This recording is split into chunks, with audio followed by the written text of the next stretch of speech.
ప్రస్తుతం జరుగుతున్న ఒక కరెంట్ న్యూస్ దాని గురించి మనం ఆలోచిద్దాం. ఎంతమంది కరెంట్ అఫైర్స్ ఫాలో అవుతారో తెలియదు, కానీ ఇజ్రాయెల్ ఇరాన్ వార్ జరుగుతుంది.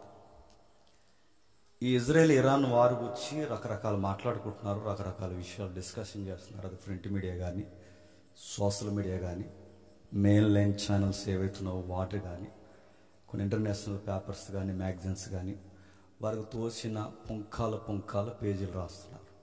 అయితే వాళ్ళకి మనకి తేడా ఉంది. ఇది ఇజ్రాయెల్ చరిత్ర, ఇది యూదుల చరిత్ర, ఇది ముఖ్యంగా బైబిల్ మూలాల చరిత్ర. దీని గురించి మాట్లాడంటే ఖచ్చితంగా బిబిలికల్ వ్యూ ఉన్నవాడే మాట్లాడగలరు. ఇది ప్రపంచానికి ముడిపెట్టిన వార్త. టీవీ9కి తెలిసిన పరిధిలో మాట్లాడింది. టీవీ9 తనకు తెలిసిన పరిధులు ఏంటంటే సైన్స్ టెంపర్లో మాట్లాడింది. అంటే యూదులు సైన్స్ ఎక్కువ కనిపెట్టారు కనుక ఆ యొక్క వ్యూ మాత్రమే తీసుకున్నారు, కానీ అది కాదు. ఇజ్రాయెల్ చరిత్ర చాలా ఉంది, యూదుల చరిత్ర చాలా ఉంది. వాటిని గురించి మనం మాట్లాడుకున్నప్పుడు విచిత్రంగా అనిపిస్తుంది. మీరు ఎంతమంది రెగ్యులర్గా మన హిస్టరీ క్లాసులు ఫాలో అవుతుందని నాకు తెలియదు, కానీ మనం లాలా చర్చ్లో ఉన్నప్పుడు సుమారు 3 భాగాలు హిస్టరీని మనం టచ్ చేసాం. మరి ఎంతమంది ఫాలో అయ్యారు? ఇజ్రాయెల్ చరిత్ర 1, 2, 3 3 భాగాలు మాట్లాడడం. ఈరోజు ఆ రోజు మనం విడవబడిన కొంత భాగాన్ని మనం ఆలోచిస్తాం. అసలు ఏంటి ఈ ఇజ్రాయెల్ వార్? ప్రతిసారి ఇంటర్నేషనల్ న్యూస్ ఇది. చాలామందికి నేను చెప్పేది, చాలాసార్లు నా మెసేజ్లో నేను కోట్ చేసే విషయాన్ని మీకు చెప్తున్నాను. ప్రపంచంలో ఏం జరుగుతుందో తెలియాలంటే మళ్ళీ చెప్తాను, గుర్తుపెట్టుకోండి. ప్రపంచంలో ఏం జరుగుతుంది, ప్రపంచం ఎటు నడుస్తుంది, ప్రపంచం తన ల్యాండింగ్ ఎక్కడికి వెళ్ళబోతుందో తెలియాలంటే ఖచ్చితంగా ఇజ్రాయెల్ మూమెంట్ తెలియాలి. ఇజ్రాయెల్ మూమెంట్ని ఎవరైతే అబ్జర్వ్ చేస్తారో ప్రపంచం నెక్స్ట్ స్టెప్ ఏమైపోతుందో మనకు తెలుస్తుంది. అంటే ఇజ్రాయెల్ న్యూస్ని ఫాలో అవ్వాలి. దాని మూమెంట్స్ కానీ, దాని కామెంట్స్ కానీ, దాని డెసిషన్స్ కానీ, దాని డెస్టినేషన్ కానీ, అవి తీసుకునే నిర్ణయాలు ప్రపంచాన్ని అది కార్నర్ చేస్తారు. అలా ఎలా అంటే బైబిల్ చెప్తుంది రాడికల్గా అనేకులకు భయపెట్టేలా బైబిల్ చెప్పిన మాట ఏంటంటే దాని వెనకాల దేవుడు ఉన్నాడు. అది ఎవరు ఒప్పుకోకపోయినా సుమారు మనం చదువుకున్న బైబిల్ చదువుకుంటున్న టైంలో సుమారు అప్పటికి 52, 53 సార్లు అధికారికంగా దాడి జరిగింది జెరూసలేం మీద. సుమారు 52, 56 సార్లు దాడి జరిగింది. ఇప్పుడు పెంచుకుంటే ఇంకా లెక్కలు మించిపోయాయి. ఇన్నిసార్లు దాడి జరిగిన స్టిల్ ఇంకా సిటీ ఉందంటే దాని వెనకాల ఏదో శక్తి ఉంది. ఏం మాట్లాడుతున్నారు దీని గురించి? మీరు ఏం చెప్పాలనుకుంటున్నారంటే అసలు ఇజ్రాయెల్ వార్ అనేది ఇప్పుడు మన వరకు ఆమాస్ ఇజ్రాయెల్ వార్, పాలస్తీనా ఇజ్రాయెల్ వార్, గాజా వార్ మనం మాట్లాడుకున్నాం. ఇప్పుడు కొత్తగా ఇరాన్, తర్వాత అల్జీరియా, తర్వాత ఈజిప్ట్, ఇరాన్, దక్షిణ కొరియా, సౌత్ కొరియా, ఇలా రకరకాల ఈ దేశాలన్నీ ఇన్వాల్వ్ అవుతున్నాయి. వీటి యొక్క మూమెంట్స్ ఏంటో మనకు తెలియాలంటే ఖచ్చితంగా నేను చెప్తున్నాను. ఈరోజు చెప్తున్నాను, కొంచెం జాగ్రత్తగా వినండి. ఒక ఇమేజ్ చేస్తాడు దేవుడు తమ్ముడు, చూడండి. ఈ ఇజ్రాయెల్ వార్ అనేది రీసెంట్గా స్టార్ట్ అయినప్పుడు, అంటే ఒక 1 year బ్యాక్ కానీ 2 years బ్యాక్ కానీ మనం చూసినప్పుడు ఈ జరిగిన వైనాన్ని మీరు గమనించండి. నాకేం కనబట్టలేదు. జాగ్రత్తగా చూడగలిగితే ఇజ్రాయెల్ వార్ అంటే ఆమాస్ దాడి మొట్టమొదటిసారి జరిగింది సుమారు 2023, 24 మధ్యస్థం. నాకు సరిగ్గా గుర్తులేదు, మరి ఎంతమంది ఫాలో అయ్యారు. ఈ 2 ఏళ్ల లోపు ఇజ్రాయెల్ మీద లేదా ఇజ్రాయేల్ పౌరుల మీద, మహిళల మీద ఆమాస్ దాడులు చేసింది. ఈ గొడవలకి మొట్టమొదటి కారణం ఏంటంటే ఆమాసే కాల్దువింది. ఆమాస్ అంటే ఎవరంటే ఉగ్రవాద వ్యవస్థ, అదొక సంస్థ. వాళ్ళకంటూ ఒక ఫిలాసఫీ ఏడిసింది, వాళ్ళకంటూ వాళ్ళ గ్రంథంలో వాళ్ళు కోట్ చేసుకునే రెఫరెన్స్ ఉన్నాయి, రకరకాలు ఉన్నాయి. వాటిని గురించి మనం మాట్లాడుతున్నప్పుడు వాళ్ళ ఇంటెన్షన్ ఏంటని అడిగితే వాళ్ళు చెప్తారు, ఇజ్రాయెల్ అనేది మాకు బద్ధ శత్రువు, యూదులు అనేది మాకు బద్ధ శత్రువు. వాళ్ళకి ఎప్పుడో పురాతనమైన పితరుల దగ్గర నుంచి లింకుల్ డాక్యుమెంట్ మాదిరి గొడవలు ఉన్నాయి. వాటి గొడవలు ఏంటి, వాటి తీరుతెలు ఏంటంటే ముందు ఈ గొడవ మనం తీరుద్దాం. ఒక రోజు సుమారు బాగా వినండి. గాజా తెలుసుగా, ఇజ్రాయెల్కి అవుట్ సైడ్ ఉంటుంది. ఈ గాజా దాటెడితే మనకు సిరియా డమస్కస్ మనకు టచ్ అవుతుంది. ఈ టచ్ అవుతున్న భాగంలో ఇటు ఇజ్రాయెల్కి కానీ ఇటు గాజాకి కానీ కొంచెం స్నోప్ ఏరియా ఎక్కువ ఉంటుంది. ఓపెన్ ఏరియా, స్నోప్ ఏరియా, ఎందుకంటే అది మెట్ట ప్రాంతాలు కదా.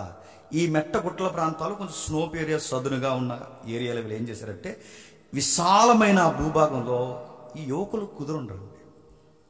యువకులే కాదు, యువతులు కూడా వీళ్ళందరూ కలిసి ఒక మ్యూజికల్ నైట్ పెట్టారు. ఆ musical night super nova musical night. అదే ఇప్పుడు ప్రపంచమంతా ఈ గొడవలు జరగడానికి మాట్లాడడానికి కారణం ఈ పనికిమాల పార్టీకే. మళ్ళీ చెప్తున్నా, వీళ్ళు పెట్టారు ఆ రోజు. ఎవరైతే ఇశ్రాయేల్ యువకులు అంటే వాళ్ళ యంగ్స్టర్స్ ఎవరైతే ఉన్నారో, గర్ల్స్ అండ్ బాయ్స్ ఎవరైతే ఉన్నారో వాళ్ళందరూ చూసారా, టీనేజ్ అమ్మాయిలు లేదా మిడిల్ ఏజ్ అమ్మాయిలు, అబ్బాయిలు, వీళ్ళందరూ చూడండి. ఇది అందరికి అర్థం కాకపోవచ్చేమో కానీ కాస్తంత ఈ కల్చర్ని చదివిన వాళ్ళకి అర్థమవుద్ది. దీన్ని ఏమంటారు అంటే హిప్ కల్చర్ అంటారు. ఆ టెంట్ హిప్ కల్చర్లోనే వేస్తారు. నేను ఈ మాట చెప్పకూడదు, ఎందుకంటే అప్పుడులో మన సినిమాలు చూసిన వయంలో మన ఒక డైరెక్టర్ ఉంటాడు, ఖచ్చితంగా వాడు ఐటమ్ సాంగ్లు టెంట్లో చూపిస్తాడు. మీరు చూడండి, ఇప్పుడు చూడకండి, జస్ట్ ఐడియా తెచ్చుకోండి. వాడు ఈ టెంట్లు వేస్తాడు, వాడు బికినీలు వేపిస్తాడు, ఆ బాయ్స్కి వాడు రకరకాల ఎక్స్పోజ్ చేపిస్తాడు. దీన్ని ఏమంటారు, హిప్ కల్చర్ అంటారు. మన వాళ్ళకి తింగరోళ్ళకి తెలియక ఏమనుకుంటారంటే ఇది ఐటమ్ సాంగ్ అనుకుంటారు. కాదు కాదు, ఆ డైరెక్టర్కు ఉన్న మోజది. ప్రపంచం వేగంగా నడిచిపోతున్న కల్చర్ అంటే హిప్ కల్చర్. ఇది ఏం చేస్తారు అక్కడంటే ఈ యువకులందరూ కలిసి డ్యాన్స్ చేస్తారు, పార్టీలు పెట్టుకుంటారు. కొంచెం దగ్గరగా ఉండే వర్డ్ ఏది ఉందంటే రేవ్ పార్టీ అంటారు. దాన్ని నైట్ ఫెస్టివల్ మాదిరి చేస్తారు. సరిగ్గా చేయగా ఎప్పుడు చేస్తారు చెప్పిన శనివారం నడిపెట్టారు. ఇజ్రాయెల్లో శనివారం అంటే ఎంత ప్రాముఖ్యమైనదండి. ఇజ్రాయెల్లో మోజెస్ లా దగ్గర నుంచి అదే ఆ స్నోప్ ఏరియా మైదానం ఏదైతే ఉందో అక్కడే పెట్టారు వాళ్ళు. ఇలాంటి ఏరియాలో వాళ్ళు శనివారం అంటే సాటర్డే నాడు అలాంటి ప్రోగ్రాం వాళ్ళు పెట్టారంటే వాళ్ళకి ఎన్ని గుండెలు, ఎంత భయం లేదు వాళ్ళకి, బిబిలికల్గా ఎంత రాడికల్గా వాళ్ళ యాటిట్యూడ్ మార్చుకున్నారో ఒకసారి మీరు గమనించండి. ఏం చేస్తారు అందులో కూర్చుని వాళ్ళు, ఏం చేస్తారంటే హిప్ కల్చర్ అంటే మనస్సుకు నచ్చిన కోరికని నెరవేర్చుకుంటారు. ఇంకేం చేస్తారు, నచ్చినంత తాగుతారు, నచ్చినంత తిరుగుతారు, గంజాయి కొడతారు, గుట్కా కొడతారు, మద్యంతో మత్తెక్కిపోతారు. రూల్స్ ఉండవు, రెగ్యులేషన్స్ ఉండవు, లా ఉండదు, ఏది పనిచేయదు. ఆ జోన్లోకి, ఆ బఫర్ జోన్లోకి ఇక ఎవరు రారు, ఎవరు అడగరు, ఎవరికి నచ్చిన వాళ్ళు తాను పోవచ్చు. ఇది కల్చర్. పైగా ఇది శనివారం పెట్టారు. ఈ శనివారంలో విశ్రాంతి దినం పాటించాల్సిన టైంలో ఇలాంటి కల్చర్ని ఇశ్రాయేల్ యువకులు అంటే దేవుని పిల్లలని చెప్పుకున్నవారు ఇలాంటి కల్చర్లో పాల్గొంటే దేవుడు చూస్తూ ఊరుకుని బ్లెస్సింగ్స్ ఇస్తాడా? తాట తీస్తాడు. ఎలా తీస్తాడు? ఆకాశం నుంచి చెయ్యొచ్చి ఏట్రా ఈ పనులను అండవు, గుర్తుపెట్టు. ఏం చేస్తాడు? వాళ్ళని ఎలా కొడతాడు? ఏమిరా అని ఎదురుగా ప్రత్యక్షం ఆడు. ఆయన ఏం చేస్తాడంటే ఆయన ప్రత్యక్షం కాకుండా ఈ ఉగ్రవాదులకి ఆయన అవకాశం ఇచ్చాడు. ఇది ఒప్పుకోకపోయినా ఇది వాస్తవం. సుమారు 3500 మంది యువకుల మీద దాడికి దిగిపోయింది. ఇలా బెలూన్స్ మీద దిగిపోయారు. దాడి మీరు చూసారు లేదు, జోన్లోకి వచ్చేసారు. సుమారు 250 మందిని AK-47 తీసుకుని ఫటాఫట్ కాల్చి పడేశారు. తాగిన మత్తులో ఎక్కువ దూరం పరిగెట్టలేక అనేక మంది యువతులు దొరికేశారు. మోసే ధర్మశాస్త్రాన్ని మీరారు కనుక నేను అనుకుంటున్నాను ఆ రోజు దేవుడు వారిని అప్పగించేశాడు. ఆ రోజు స్టార్ట్ అయింది రగడ. ఇజ్రాయెల్ కన్నెర చేసింది, మా యువతని చంపుతారా, మా యువత మీదకి వస్తారా, మా యువతని వాళ్ళ పార్టీలు ఉండగా మీరు ఇంత దొంగ దెబ్బేస్తారని ఆ రోజు ఇజ్రాయెల్ కంకణం కట్టుకుంది. ఆ రోజు స్టార్ట్ అయిన రగడ సుమారు 3 సంవత్సరాలు అవుతుంది ఇప్పటికి. ఆ రోజు స్టార్ట్ అయిన రగడ ఇప్పటికన్నా ఆరిందా? రగులుతూనే ఉంది. ఎంత దూరం వెళ్తుందంటే కొన్ని వందల మంది చచ్చిపోతున్నారు, పిల్లలు చచ్చిపోతున్నారు, స్త్రీలు చనిపోతున్నారు. ఎందుకురా ఇంత చావుకి కారణం ఏంటంటే మళ్ళీ చెప్తున్నాను, హిప్ కల్చర్. దానికి మళ్ళీ నోవహు గారు పేరెట్టారు. నోవహు మ్యూజికల్ నైట్ అంటారు. నోవహు గారు ఏమైపోతారండి? నోవహు గారు మ్యూజికల్ నైట్. నోవహు గారు ఏమైనా వాళ్ళే ఏడా డ్యాన్స్? ఇలాంటి పేర్లు భక్తుల పేర్ల మీద భక్తులని చెప్పుకుంటున్న వీళ్ళంటి వాళ్ళందరూ ఈ పేర్లు పెట్టుకుని ఈ కల్చర్ని ఫ్యాషన్ అనుకుని ముందుకెళ్తే దేవుడు తాట తీశాడు. చూశాడు, అప్పగించిన తర్వాత వాళ్ళు దారుణంగా కొట్టారు. మోసే ధర్మశాస్త్రం విశ్రాంతి దినాన్ని మీరేశారు. వాళ్ళకి క్రీస్తు తెరవకపోయినా కనీసం ధర్మశాస్త్రమైనా పాటించాలి, అది కూడా వాళ్ళు చేయలేకపోయారు కనుక తన వాగ్దాన భూభాగంలో దేవుడు తట్టుకోలేక అప్పగిస్తే ఈ రోజుకి వారు జరుగుతూనే ఉంది. ఇంకా దీనికి కారణాలను అడుగుతాను. ఓకే, వాళ్ళు కల్చర్లో ఉన్నారు, వాళ్ళు ఏదో చేస్తున్నారు, వాళ్ళు ఏదో పార్టీలు పెట్టుకున్నారు. ఆ పార్టీల టైంలో అంత ఇంటెన్షనల్గా వీళ్ళు ఎందుకు దాడి చేశారంటే దీనికి మూలాలు ఉన్నాయి. దానికి మూలాలు ఏంటంటే డోమ్ ఆఫ్ ద రాక్ అంటారు. ఇంకా మాట్లాడుకుంటే అల్ అక్షా మసీద్, ఇంకా మనం మాట్లాడుకుంటే టెంపుల్ మౌంట్, అది ఏదైతే ఉందో సొలొమోన్ టెంపుల్ ఉంది చూస్తారా. వీటన్నిటికీ సంబంధాలు గొడవలు ఉన్నాయి. మీకు అర్థమైన చూడండి, నేను చెప్తా. ఆ పైన మీకు కనబడుతుంది చూసారు. చాలామంది ఏమనుకుంటారంటే గోల్డ్ బౌల్ మీకు కనబడుతుంది చూసారు. ఆ గోల్డ్ బౌల్ ఇలా దెబ్బనిచ్చినట్టు మీకు కనబడుతుంది. అది చూసినప్పుడు అందరూ ఏమనుకుంటారంటే ఇదే సొలొమోన్ టెంపుల్ అని దాన్ని పెట్టేస్తారు. అది సొలొమోన్ టెంపుల్ కాదు అయ్యా, అది మసీద్. అది డోమ్ ఆఫ్ ది రాక్ అంటారు. మిక్స్డ్ వచ్చింది. రెండోది ఏంటి తెలుసా, ఆ పక్కన ఇంకోటి ఉందో చూడండి, ఆ పైన అల్-అక్షా మసీద్, అది ఏదైతే ఉందో అది మసీద్. దీనికి అన్నిటికీ ఒక పెద్ద స్టోరీ ఉంది. మీరు ఎంతమంది ఫాలో అయ్యారు, నేను 3 భాగాలు చెప్పాను. వీటన్నిటి మీద అసలు ఇదంతా మీరు చూడండి. అసలు ఈ ఏరియా సుమారు 46 ఎకరాల స్థలం. అది ఎంత? 46 ఎకరాల స్థలం. ఈ 46 ఎకరాల స్థలం దాన్ని ఏమంటారంటే ఇది కింగ్ సాల్మన్ కట్టించిన టెంపుల్ ఏరియా అన్నమాట. ఈ 46 ఎకరాల స్థలం ఎవరు కొంటారంటే దావీదు గారు ఉన్నారుగా, దావీదు గారు కొంటారు. దావీదు గారు ఎందుకు కొంటారంటే దావీదు గారు ఒక ఫీలింగ్ వస్తుంది కదా, ఆయన మేడ మీద తిరుగుతుంటే ఇలా మేడ మీద తిరుగుతున్నప్పుడు కింద ఆయనకు దృశ్యం కనబడుతుంది. ఏం కనబడుతుంది? ఆ కింద మందస్సం ఉండిపోవడం, సామాన్యుడైన ఈయన ప్యాలెస్లో తిరగడం, దేవుని మందస్సం మాత్రం ఇలాంటి గుడారులు ఉండడం తట్టుకోలేకపోతాడు. దేవా, పనికిమాలినోడిని, పనికిరానోడిని, పురుగు వంటి వాడిని, సాదాసీదా మనుషుడిని, గొర్రెల వెనకాల చేతికర పట్టుకుని తిరిగే నా చేతుల్లో రాజదండం పెట్టి అరణ్యంలో తిరిగే నన్ను తీసుకొచ్చి అంతఃపురంలో కూర్చోబెట్టి నన్ను ఇంత ఈ గోల్డ్ ప్యాలెస్లో కూర్చోబెట్టో, నీ యొక్క సన్నిధి మాత్రం ఈ గుడారంలో ఉండడం నాకు ఏమాత్రం నచ్చదు. అందుకే నా నివాసం కన్నా నీ నివాసం అదిరిపోవాలని చెప్పి నీకు నివాస స్థలం కడతానన్నాడు. ఆ నివాస స్థలం కట్టడానికి 46 ఎకరాల స్థలం కొన్నాడు. ఆ 46 ఎకరాల స్థలమే ఏదది చూపించాను. అది ఆ 46 ఎకరాల స్థలం చూసారు. ఇలా ఒక వాల్ మీకు కనబడుతుంది చూసారు. 46 ఎకరాల స్థలం ఇప్పుడు ప్రజెంట్ ఫోటో అది. ఆ 46 ఎకరాల స్థలం అది ఆ దావీదు గారు కొన్నారు. కొన్నాక దీని టెంపుల్ కట్టడానికి దావీదు గారికి దేవుడు పర్మిషన్ ఇవ్వలేదు. ఎందుకు?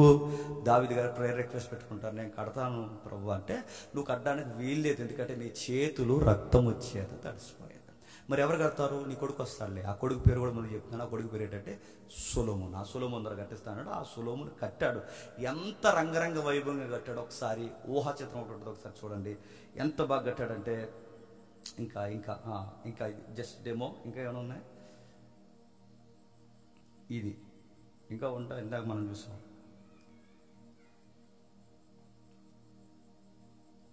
ఇదొకటి, ఇంకా బిగ్ పిక్చర్ ఉంది. సుమారు 46 ఎకరాల స్థలంలో ఆ రోజులు ఆయన ఇంజనీరింగ్ మించిన కన్స్ట్రక్షన్. అది సుమారు 7 years కడతాడు ఆయన. చుట్టూ ఇంకా వాల్స్ టెంపుల్ మెట్లుగా ఉంటుంది, అంత చూపించలేకపోతున్నారు. సరే ఏదో ఒకటి.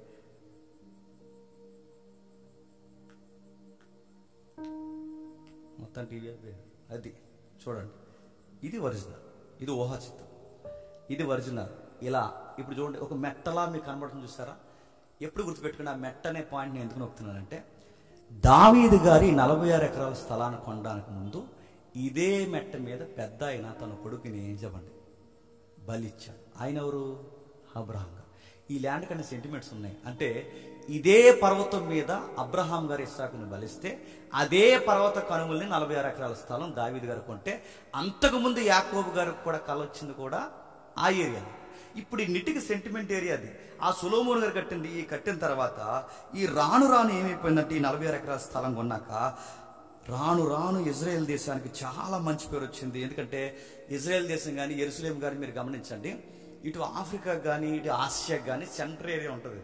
మీరు వరల్డ్ మ్యాప్ ఎప్పుడైనా గమనించండి, ప్రపంచ పటాన్ని మనం గమనిస్తే అటు ఇటు అంటే ఆ ఖండానికి ఈ ఖండానికి మధ్యస్థం కనుక, ఈ ఖండం అంటే ఈజిప్ట్ దాటుకుని ఇటు నుంచి వస్తున్న వాళ్ళు కానీ, ఇటు ఆసియాని దాటి ఈజిప్ట్లోకి వెళ్ళి ఆఫ్రికాకి వెళ్తున్న వాళ్ళు కానీ, ఆల్ట్ తీసుకోవడానికి సెంట్రల్ ఏరియా ఏదన్నా ఉందంటే యెరూషలేం. అందుకే ఈ టూరిజానికి బాగా పెట్టింది పేరు కనుక ఆ ఏరియాని పైకి కన్స్ట్రక్షన్ చూడడం, సొలొమోన్ గురించి మాట్లాడుకోవడం, ఈ సామెతలు పుంకాలు మాట్లాడుకుంటే విదేశీయుల యొక్క రాకపోకలు ఎక్కువైనప్పుడు దేశం యొక్క దళసరి ఆదాయం పెరిగింది.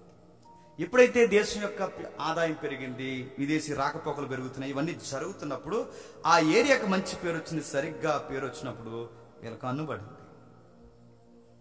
ఎవరు కన్నుబడిందంటే ఇరుగు పొరుగు వారు కన్నుబడింది. ఎలాగైనా దాన్ని ఆక్యుపై చేయాలనుకున్నారు.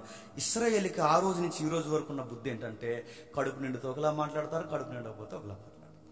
మన బాబులా ఎవరు? ఇశ్రాయేల్. అంతే జుట్టు, అందకపోతే కాళ్ళు. వాళ్ళు అలాగే బాగున్నంతసేపు దేవుడితో బాగున్నారనుకోండి, అన్ని కక్కముక్క డొక్క బాగా దొరుకుతున్నాయి అనుకోండి, ఇంక దేవుడి పనులు మొత్తం వచ్చేసి ఇలాంటి ఇప్పుడు పెట్టుకునే ఫెస్టివల్స్ ఇవే. ఈ దరిద్రం అంతా ఆ రోజుల్లో పెట్టారు. ఏ రోజుల్లో ఆ కొరింథీ పత్రికలు అంటారు కదా, వాళ్ళు తినుటకు తాగుటకు కూర్చొని ఆడుటకు లేచి, అదే నావో మ్యూజికల్ నైట్ ఆ రోజు పెట్టారు. ఇప్పుడు పెట్టింది కాదు, ఇప్పుడు పూర్వమేలు పెద్దలు పెట్టారు.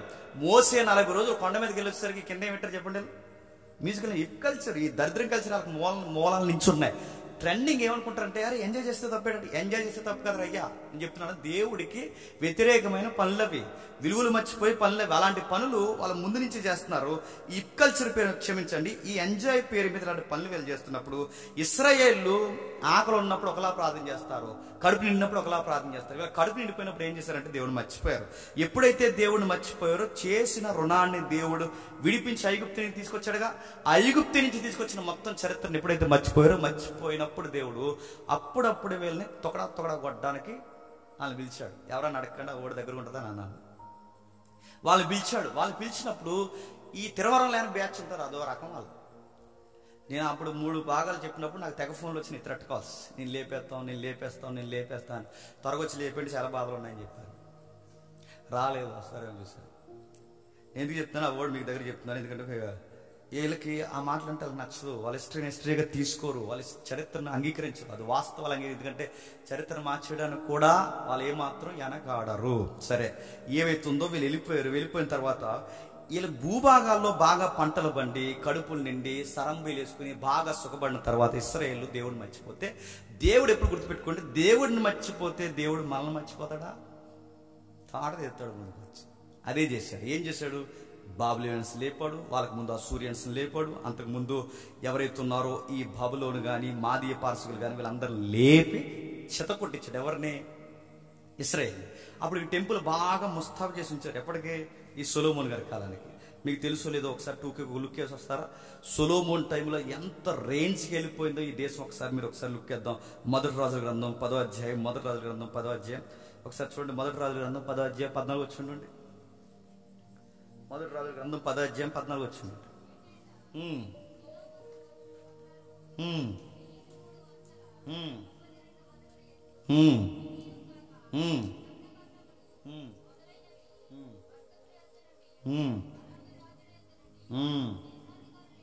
సుమారు 29 వచ్చిన చదవండి. టన్నులు బంగారం వచ్చింది. రాణీలందరూ ఆయన భార్యలు. ఎవరి భార్యలు? సొలొమోన్ గారు. ఈ దేశం వెళ్ళినా ఆ మామయ్య గారే, ఆ దేశం వెళ్ళినా సొలొమోన్ గారు మామయ్య గారే, ఆ దేశం వెళ్ళినా సొలొమోన్. అందరూ మామయ్యలే. ఎవరికి? ఇంకా ఆ టైంలో యుద్ధాలు, అందరూ చుట్టూలందరూ మామయ్యలు అయితే ఇంకా వాళ్ళతో యుద్ధాలు ఏంటి? వాళ్ళతో యుద్ధం చెప్తే పిల్ల జీవితం నాశనం అయిపోతుంది. అందుకే యుద్ధాలు లేవు. పొత్తు రాజకీయాలు ఎక్కువ, వివాహ బంధాలు ఎక్కువ. దానివల్ల వీళ్ళు గిఫ్ట్స్గా కట్నాలు తెచ్చేసారు. కట్నాలని మనం అంటాం కానీ వాళ్ళు గిఫ్ట్గా తెచ్చేసారు. తెచ్చిన తర్వాత ఉన్న పాటన సొలొమోన్ రాజు ఒక రేంజ్కి వెళ్ళిపోయింది. పైగా ఆయనకి కేవలం పెళ్లి వల్లే డబ్బు కాదు కానీ ఆయనకి నాలెడ్జ్ ఎక్కువ. వచ్చేపోయే వాళ్ళు అందరూ ఎందరో ఎక్కడ వరకు ఎందుకు, ఈ ఆఫ్రికాలో మనకి, నా పేరు సరి గుర్తురావట్లేదు, ఈ అపోస్తుల కార్యంలో మనకి అపోస్తుల కార్యంలో నపుంసు కూడా వస్తాడుగా, కందా కింద ఏరియా ఇథియోపియా ఏదైతే ఉందో ఈ ఇథియోపియా ఏరియాని మీరు చూడండి. మొన్నటి వరకు అంటే 1949 ఈ మధ్యస్థంలో 1949 చిట్ట చివరి రాజు వరకు ఆ రాజు ఏమని క్లైమ్ చేసుకున్నాడు చెప్పండి? సొలొమోన్ మా నాన్నగారు అన్నాడు. సొలొమోన్ మీ నాన్నగారు ఎలా అవుతాడంటే, అప్పుడు మా అమ్మ వెళ్ళింది అక్కడికి అన్నాడు. ఎవరు వాళ్ళ అమ్మ? ఆ శాపదేశపు రానుంది కదా. ఇది హిస్టరీ. ఇది ఎవడని కాదని చెప్పండి. సొలొమోన్ గారి దగ్గర రోజు దక్షిణ దేశపు రాణి వెళ్ళింది కదా, మా అమ్మగారు వెళ్ళారు. ఆ వెళ్తున్నప్పుడు నేనే అన్న. వాళ్ళందరూ కలిశారు. ఆ రోజు పిల్లలు 1949 అంటే ఆ పిల్లలు చివరి సొలొమోన్కి వారసత్వంగానే ఉన్నారంటే నేనే అని క్లైమ్ చేసుకున్నారంటే సొలొమోన్ రాజ్యం ఎంత దూరం విస్తరించి ఉంటుందో ఒకసారి మీరు ఆలోచించండి. ఎక్కడ పొండి సొలొమోన్ని గౌరవిస్తున్నారు, సొలొమోన్ని ఆరాధిస్తున్నారు, సొలొమోన్ని పొగుడుతున్నారు. సొలొమోన్ని బట్టి సొలొమోన్ వారి యొక్క దేవుణ్ణి పొగుడుతున్నారు. ఎలా పొగుడుతున్నప్పుడు దేశానికి ఒక గొప్ప పేరు వచ్చేసి సొలొమోన్ టెంపుల్ని చూస్తున్నారు, సొలొమోన్ జ్ఞానం చూస్తున్నారు, సొలొమోన్ సూత్రులు చూస్తున్నారు, సొలొమోన్ జడ్జిమెంట్లు చూస్తున్నారు, సొలొమోన్ చూస్తున్నారు. ఒక ఆవిడ ఆ దక్షిణ దేశపు రాణి వచ్చి ఏమందంటే ఒక మాట అంది, సార్ అదంతా కాదు సార్, ఈ రాజ్యాల వారు పిలించడం ఇవన్నీ కాదు కానీ అసలు మిమ్మల్ని అలా చూస్తూ మీ ఇంటి దగ్గర వంట మనిషి ఉండిపోతే చాలు సార్ అంతే. ఎవరు? ఆ మనిషి కదిలే లైబ్రరీలో ఉన్నాడు. ఎవరు? సొలొమోను గారు. ఇలాంటి ఆయన ఉన్న టైంలో దేశానికి మంచి పేరు వచ్చింది. ఆయన వెళ్ళిపోయిన తర్వాత దేశం ఏం చెప్పండి. రెహబాము, యరాబాము లాంటి పనికిమాలోళ్ళు తెర మీదకి వచ్చిన తర్వాత రాజ్యాల కొరకు కుంపు రాజకీయాలు చేసి హగ్గులిచ్చి కిస్సులిచ్చి, అదే కదా రాజకీయం, హగ్గులిచ్చి కిస్సులిచ్చి ఈ బాడీ గార్డ్స్ని పెట్టుకుని ప్రజలను మభ్యపెట్టి జడ్జిమెంట్ల పేరుతో మీకు న్యాయం తీరుస్తూ ఇది మా వాగ్దానాలని చెప్పి కొత్త పాలిటిక్స్ని వాళ్ళ తెర మీద తీసుకొచ్చి సొలొమోను కాలం తర్వాత ఏక రాజకీయంగా ఉన్న ఇజ్రాయెల్ రాజకీయాన్ని, పాలిటిక్స్ని, వాళ్ళ పొలిటికల్ సైన్స్ని ఏం చేస్తారు? 2 ముక్కలు చేసి పడేస్తారు. ఆ 2 ముక్కలు చేసింది ఎవరు? రెహబాము, యరాబాము. మీకు అర్థమైనట్టే చూడండి. చివరికి వెళ్ళేసరికి అర్థమవుతుంది. 2 ముక్కలు చేసి పడితే యరబాము, రెహబాము అన్నాడు. వీళ్ళు ఏం చేస్తారు? పోటీ పడిపోయారు. ఈడేమన్నాడు, ఆ పయ్యుడు ఏమంటాడంటే ఆ దక్షిణ భూభాగంలో ఉన్న సొలొమోన్ టెంపుల్ మనం ఎందుకు వెళ్ళాలి అని వాడన్నాడు. ఈడేమంటాడంటే నచ్చిందల్లా ఆరాధించండి, ఇంకా మనకి ఫేమ్ నేమ్ పెరగాలని. వాడేం చేశాడంటే ఈ సిరియా దేవతలను పక్కన ఉన్న ఈ దేవతలు దేవీలు ఎవరైతే ఉన్నారో ఆ బొమ్మల బలిపీఠాలు కూడా తెచ్చి ఎక్కడ పెట్టారు? సొలొమోను మందిరంలో పెట్టారు. ఇలాంటివన్నీ పనికిమాలి పనులు చేస్తే దేవుడు చూస్తూ ఊరుకుంటాడా? అది వాగ్దాన భూభాగం, మాటిచ్చిన భూభాగం. పైగా అబ్రహాము, ఇస్సాకు, యాకోబులకి సొలొమోను దగ్గర నుంచి ఎంతో కలలుగని దానికంటూ ఒక మెసేజ్ ఉందని, మెసేంజర్ ఉన్నాడని, మెస్సయ్య వస్తాడని ఎంతో చరిత్రతో వాళ్ళకి ముడిపడున్న ఆ చరిత్ర భూభాగాన్ని బలిపీఠాలు గట్టి ఇజ్రాయేలీకి ధర్మశాస్త్ర ప్రకారం వ్యతిరేకమైన పందిని బలిపీఠం మీద వదిలించారు. ఇలాంటి పనులన్నీ చేసి ఇలాంటి రకరకాల పనులు చేసినప్పుడు దేవుడు ఏం చేశాడు? చూస్తూ ఊరుకున్నాడా? చెదరగొట్టి పడేశాడు. బబులోనికి ఇర్మియాని పంపించన్నాడు. 70 సంవత్సరాలు తొలగొట్టి పడేస్తాను. 70 సంవత్సరాలు అన్నాడు, ఫిగర్ చెప్పాడు. అన్నట్టుగానే 70 సంవత్సరాలు ఇజ్రాయెల్ దేశాన్ని అక్షరాలు అప్పగించడం లేదు. మన దేవుడితో వచ్చిన గొడవడి చెప్పినా చెప్పి చేస్తా. మన దేవుడితో వచ్చిన గొడవడి చెప్పినా రేపు రాకడ ఎలా ఉండబోతుంది, ఎప్పుడు ఉండబోతుందో చెప్పడు, కానీ ఎలా ఉండబోతుందో ముందే ఒక బ్లూ ప్రింట్ ఇస్తాడా? ఇవ్వడా? ఇచ్చాడు బైబిల్లో. పక్కా చెప్తాడని చెప్పకుండా ఏది చేయడు. మూమెంట్స్ ఎలా ఉంటాయి, ఆ రోజు రాజకీయం ఎలా ఉంటుంది, ఎవరెవరు ఎత్తబడతారు, మెస్సయ్య రాక టైంలో మేఘాకృతమైన పరిస్థితులు ఎలా ఉంటాయి, పక్కా ముందే చెప్తాడు. అన్నట్టుగానే జరుగుతాయి. ఆయన మునుపు జరిగించిందే హిస్టరీ మళ్ళీ రిపీట్ చేసి మునుపు జరిగిందే మళ్ళీ జరిగిస్తాడు. ఆ రోజు కూడా అదే జరిగింది. వాళ్ళకి చెప్పాడు, వెళ్ళలేదు, కొట్టాడు. 70 సంవత్సరాలు పట్టించేస్తాడు. 70 సంవత్సరాలు పట్టించేసాడు. ఆ పట్టించిన తర్వాత ఏమైంది? మళ్ళీ ఎజ్రా, నెహెమ్యా నాయకత్వంలో జెరుబ్బాబెలు గవర్నర్ అనుకుంటా ఆ టైంలో. ఈ యొక్క రాజకీయంలో ఎజ్రా, నెహెమ్యా టైంలో ఇజ్రాయెల్ని 70 సంవత్సరాల తర్వాత మళ్ళీ విడుదలకి బయటికి తీసుకొచ్చాడు. మీకు అర్థమైపోయినా అర్థమైనట్టే. ఇజ్రాయెల్ 70 సంవత్సరాల తర్వాత మళ్ళీ తీసుకొచ్చాడు. ఎప్పుడు? సొలొమోను మందిరం కట్టిన తర్వాత రెహబాము, యరొబాము దేశాన్ని 2 ముక్కలు చేసి కళ్ళు నెత్తికెక్కితే ఈ కళ్ళు నెత్తికెక్కిన వాళ్ళందరినీ పక్కనున్న బలవంతులు తీసుకొచ్చి, ఎవరైతే ఉన్నారో బబులోను సామ్రాజ్యమైన ఆ బలవంతులు తీసుకొచ్చి మొత్తం వీళ్ళకి ముసుకేసి వలేసి వీళ్ళకి కప్పేసి తీసుకెళ్లిపోయారు. ఆ చెరలో వెళ్ళిపోయిన వ్యక్తులే దానియేలు యొక్క 3 స్నేహితులు. ఆ చెరను కూర్చున్న ఎక్కువ ఏడుపు సందర్భం రాయబడిన గ్రంథమే ఇర్మియా. దాని వర్ణనే విలాపవాక్యం. తెలుసు కదా? వీటన్నిటి చరిత్ర అక్కడ జరిగింది. అదైన తర్వాత సరిగ్గా టైంలో ఎజ్రా, నెహెమ్యా అనేవారు నాయకులుగా వ్యవహరించి జెరుబ్బాబెలు యొక్క హయాంలో వాళ్ళు బయటకు వస్తే పడిపోయింది. అప్పుడు మందిరాన్ని వసిలేశారు, ఒలిసి పాడేశారు. ఎందుకంటే అది బంగారు మందిరం. అది ఈ వచ్చినాడు ఎవడైతే నెబుకద్నెజరు తెలుసుగా, ప్రపంచ పాత 7 వింతల్లో 1 ఆఫ్ ది వండర్ ఏంటి చెప్పండి? ఆ నెబుకద్నెజరు కట్టించిన హ్యాంగింగ్ గార్డెన్స్. మనం మొక్కలు వేస్తే ఎలా మొలుస్తాయి, వాటి డిఫరెంట్. ఆ రోజుల్లోనే మొక్కను తిరగేసేసాడు. అందుకే దాని పేరు హ్యాంగింగ్ గార్డెన్స్ అంట. ఆ రోజుల్లో పక్షులు తెప్పించాడు, గార్డెన్స్ గాల్లో వేయించాడు. అందుకే ప్రపంచ వింతల్లో పాత వింతల్లోకి ఏంటంటే నెబుకద్నెజరు అంత గొప్ప పరిపాలకుడు ఇజ్రాయెల్ యూదుల దేశాన్ని ఎత్తుకెళ్ళిపోయారు. ఎందుకు చెప్తాను? తిరిగి మనం ఇరాన్ దగ్గరకు వస్తాం, మర్చిపోకండి. ఎప్పుడైతే ఈ గొడవ జరిగిందో ఆ తర్వాత వాళ్ళని తీసుకెళ్లి మందిరం మొత్తం ఒలిచేశాడు. మందిరంలో పాత్రలు పట్టుకెళ్ళిపోయాడు. గోడల్లో ఉన్న రాళ్ళు కూడా పడగొట్టేశారు. ఎందుకు రాళ్ళు పట్టుకెళ్ళాడు? గోడకి మధ్యలో ఈ పూత వేశారు కదా, బంగారు పూత. ఆ బంగారు పూతను కూడా ఒలిచేయడానికి మొత్తం పడగొట్టేశారు, నాశనం చేశారు. ఆ పడిపోయిన బోడుగోళ్ళను మళ్ళీ పునర్నిర్మాణం చేయడానికి, రీమోల్డింగ్ చేయడానికి నాయకులు కావాలి. ఆ నాయకులు ఎవరున్నారయ్యా మళ్ళీ గోడలు కట్టించడానికంటే ఆ బాధ్యత తీసుకున్నవారు ఎజ్రా, నెహెమ్యా. అందుకే మీరు ఎజ్రా గ్రంథం, నెహెమ్యా గ్రంథం చదివితే అందులో ఎక్కువ రిపీటెడ్ కనబడే స్టేట్ చెప్పిన గోడలు కట్టే పనులు ఉంటారు. మీరు చూడండి, గోడలు కట్టడం, యుద్ధం చేయడం, గోడలు కట్టడం, యుద్ధం చేయడం. అయితే మనకి బిబిలికల్గా పుస్తకాలు ఒక లైన్లో ఆర్డర్లో లేవు, క్రోనాలజికల్ స్టైల్లో లేవు గనక ఇవన్నీ చెదిరిపోవడం వల్ల మనం కన్ఫ్యూజ్ అయిపోయి చదవలేకపోతున్నాం. నిజానికి ఎప్పుడన్నీ 66 పుస్తకాలు ఇప్పేసి లైన్గా మనకి పెట్టుకోలేకపోతుంది. నాకు ఎప్పుడో వచ్చింది ఐడియా, కానీ అలాగే పల్లెలకి ఇంకెప్పలేదు. నిజంగానే ఆ పుస్తకాలు దేని వెనకాల ఏది ఉండాలి అని. సరే, ఏదేమైనా ఆ తర్వాత వాళ్ళు చరిత్ర జరిగించారు బాగానే ఉంది. మళ్ళీ ఏం చేశారు?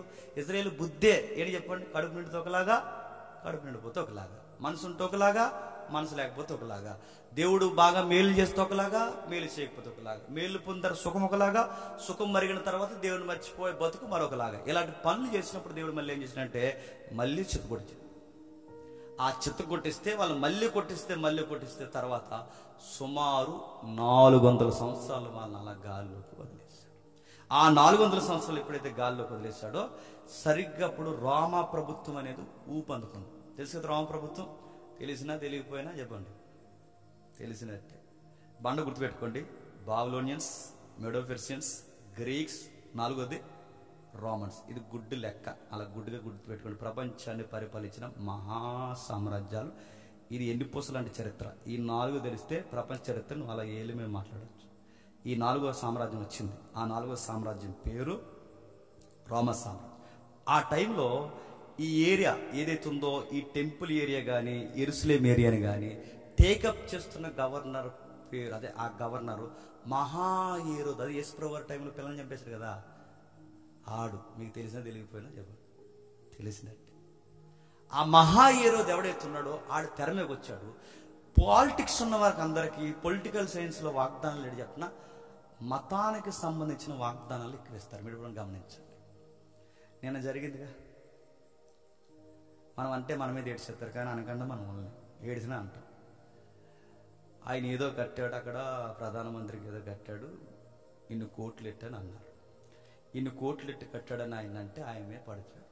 మరి నిన్ను ఎంత ఖర్చు పెట్టారయ్యా అంటే చెప్పండి, 300 కోట్లు ఖర్చు పెట్టారు. 300 కోట్లు దేనికి ఖర్చు పెట్టారంటే శ్వాస మీద ధ్యాసకి. 300 కోట్లు నడుతున్నాడు. 300 కోట్లు శ్వాస మీద ధ్యాస ఖర్చు పెట్టారంట.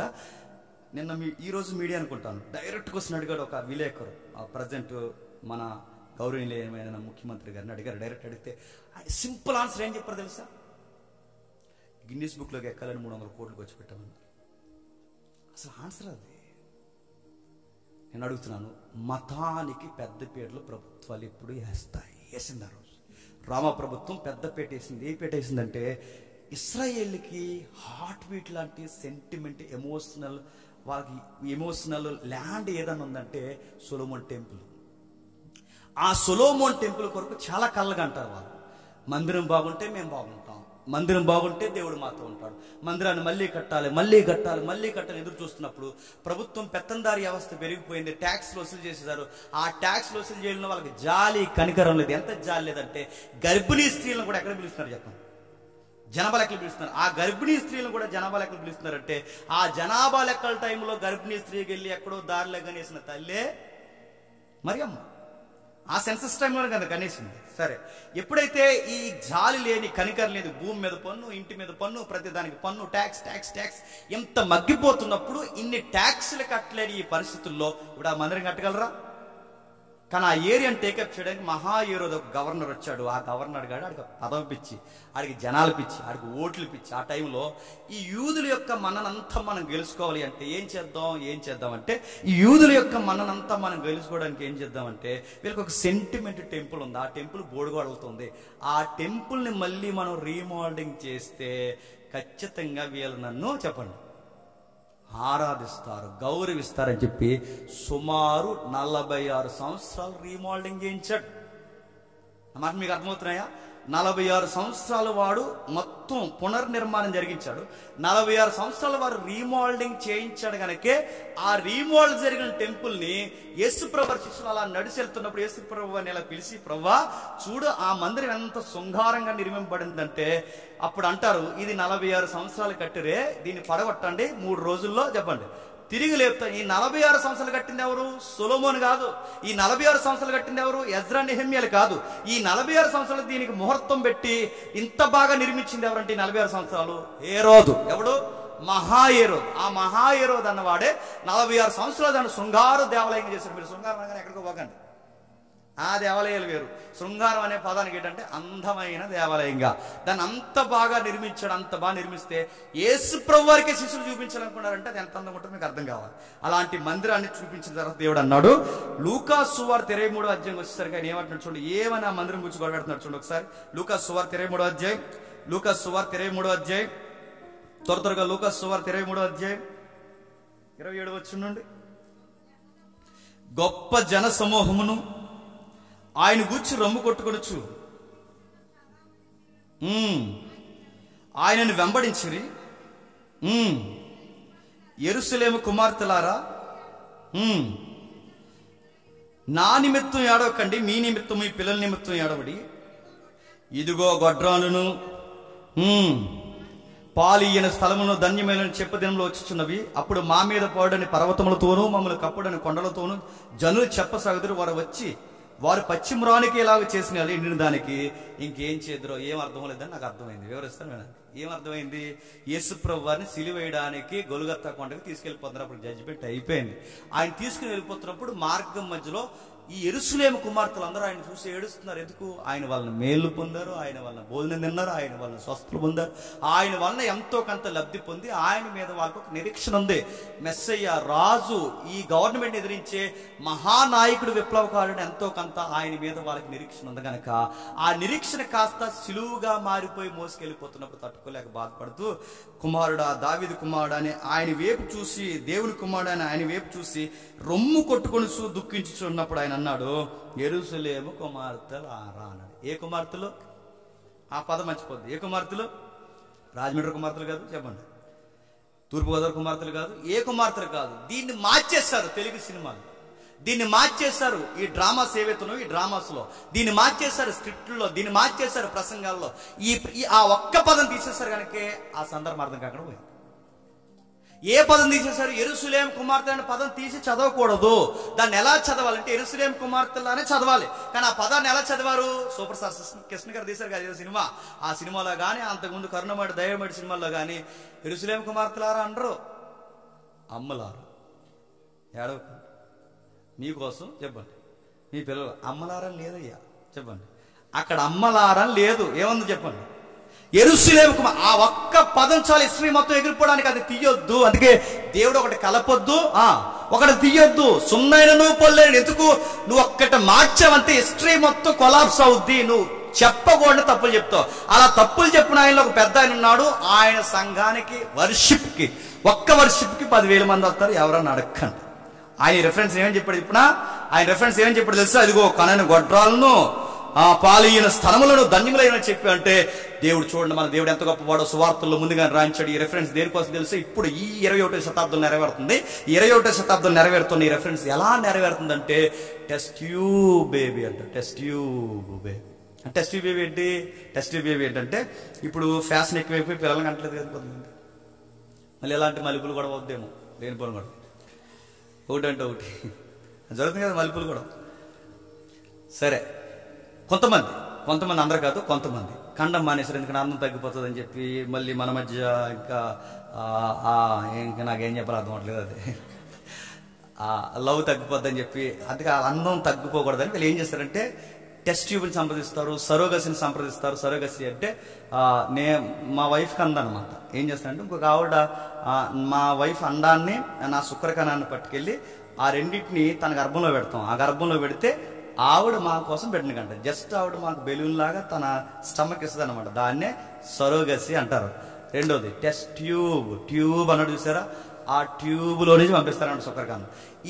ఈ అడ్వాన్స్ టెక్నాలజీ అట దేవుడు ఎప్పుడో చెప్పేసాడట. ఎక్కడ చెప్పేసాడట? ఇదిగో ఎక్కడ చెప్పాడట?